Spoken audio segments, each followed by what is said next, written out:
Сәлеметсіздер ме? Менің аты жөнім Қанапина Сәуле Ғалымбекқызы. Пәннің аты қазіргі қазақ тілінің лексикологиясы мен фразеологиясы. Сабақтың тақырыбы антоним, синоним, амоним сөздердің қолданысы. Сабақтың тақырыбы антонимдер, синонимдер, амонимдер деп аталады. Мақсаты антоним, синоним, амонимдердің зерттелуіне, мағыналық түрлеріне тоқталып, мәтіндегі стильдік қолданысын анықтау. Сабақтың жоспары бірінші антонимдердің зерттелуі, антонимдердің көркем мәтіндегі қолданысына тоқталу. Антонимдердің зерттелуіне тоқталатын болсақ, қазақ тіл білімі ғылымында Аханов, Болғанбаев, Мусин, Мұсабаев, Кенесбаев, Қалиев, тағы басқа ғалымдардың еңбектерінде антонимдер әртүрлі зерттеу саласында көрініс тапқан. 20 ғасырдың бас кезінде антоним деген термин жеке сөз ретінде кеңінен қолданыс таппаған. Тіпті кейбір сөздіктердің өзінде кездеспеген. Антонимдер туралы дәйекті мақалалар мен пікірлер 20 ғасырдың 50 жылдарында жарыққа шыға бастады. Мәселен, Лесник, Клюева, Максимова еңбектерінде. 20 ғасырдың 60 жылдарынан бастап антонимия тек орыс тілі ғана емес, басқа тілдер материалдары негізінде зерттеле бастады. Дәл осы кезде Кеңес одағы көлеміндегі алғашқы антонимдік сөздіктер де жарыққа шыға бастады. Арада 10 шақты жыл өткен соң антонимияға деген қызығушылық өсе түсті. Мынандай ғалымдар Колесников, Львовтың антонимдер сөздігі баспадан шықты. Зерттелу объектісі кеңейе бастады. Семалық жағынан қарастырған Сырбу, лексикалық жағынан қарастырған Апресян, морфологиялық жағынан қарастырған Завьялова, Морозова, сөз жасамдық жағынан қарастырған Новиков. Антонимдердің функционалды аспектісі де зерттеле бастады. Бұл зерттеу мақсатында Испулатова мен Никонованың еңбектерін атауға болады. Жалпы түркі тілдерінде антонимдер жөнінде жинақталған пікірлер мен тұжырымдардың баршылығы мәлім. Меметов қырым-татар тіліндегі антонимдерді зерттеп, олардың пайда болуларына, морфологиялық құрылымына қарай сараптап, антонимдер әр түбірлі ғана болады деп тұжырым жасаған. Түбірлі антонимдерді жинақтайтын ғалымдар бар.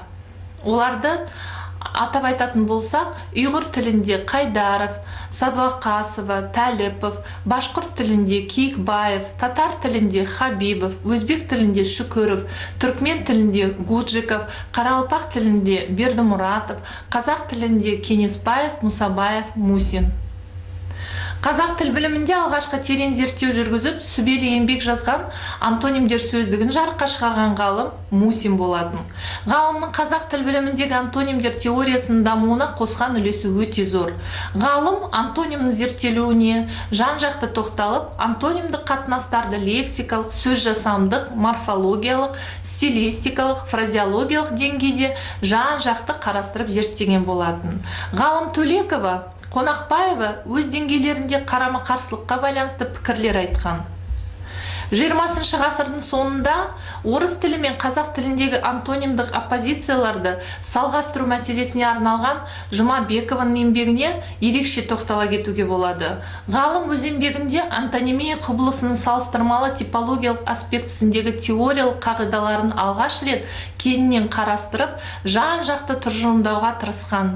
Антонимия тілдік құбылыс ретінде қарастырылып, қисын, психология, философия қағидаларымен салыстырылып, кешенді түрде зерттеу жүргізілген. Қазақ тілінің семантикасы мәселесін зерттеп жүрген Оразов антонимдерді мағынасына қарай топтаған кезде көптеген мәселелерге көңіл аудару керектігін айтады.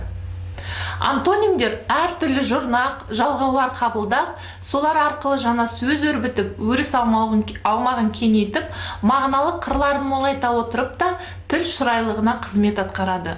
Қазақ тілінде антонимде көбіне көп сын есімдерден болады. Онан соң етістіктерде, зат есімдерде, үстеулерде азды көпті кездеседі. Ал қалған сөз таптарынан антонимдер тым тапшы.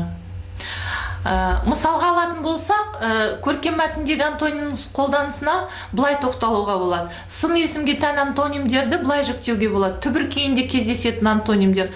Мысалы, тұйық, ашық, қара, ақ, тәтті, ащы. туынды түбір күйінде кездесетіндер.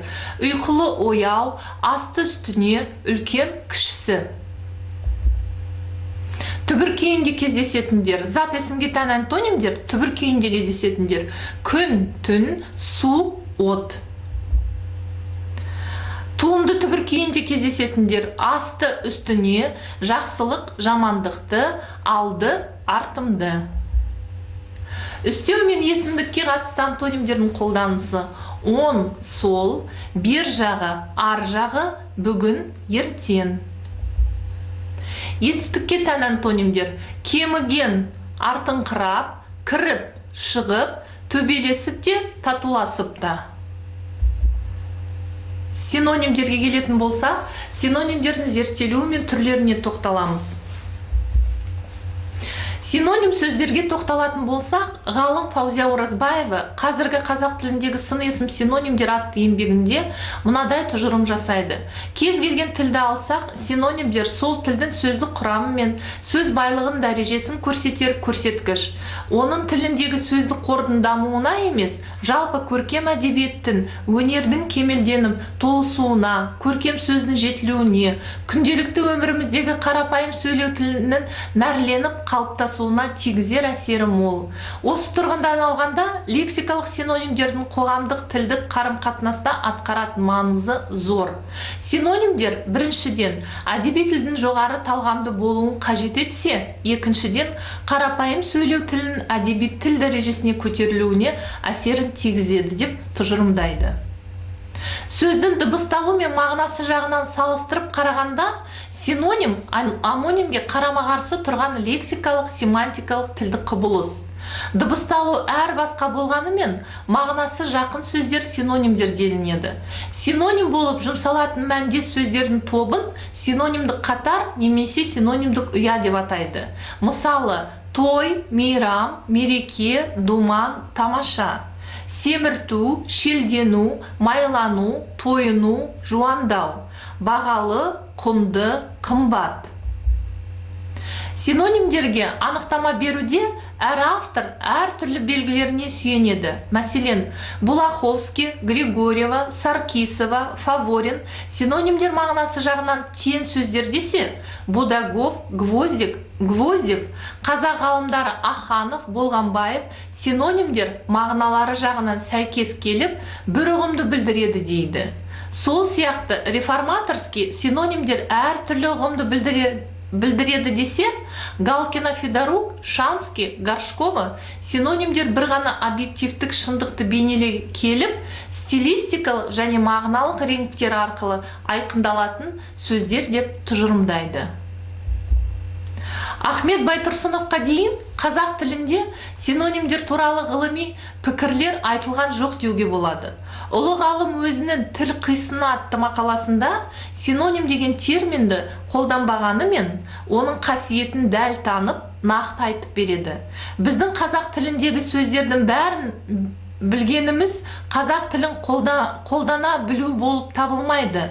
Тілді қолдана білу деп айтатын ойға сәйкес келетін сөздерді таңдап ала білуді және сөздерді сөйлем ішінде орын-орнына дұрыстап қоя білуді айтамыз. Бүтін пікір айтып шығаратын әңгіме ішінде жалғыз ауыз амандасу жүзінде де әркім әртүрлі сөз қолданып өзінше сұрайды. Әркім өз қалауынша алып, өз оңтайынша тұтынған сөздер сол адамның тілі болады. Сонымен бірге, еңбектері белгілі бір сөз табына қатысты синонимдерге арналған ғалымдарды да атап өтуге болады.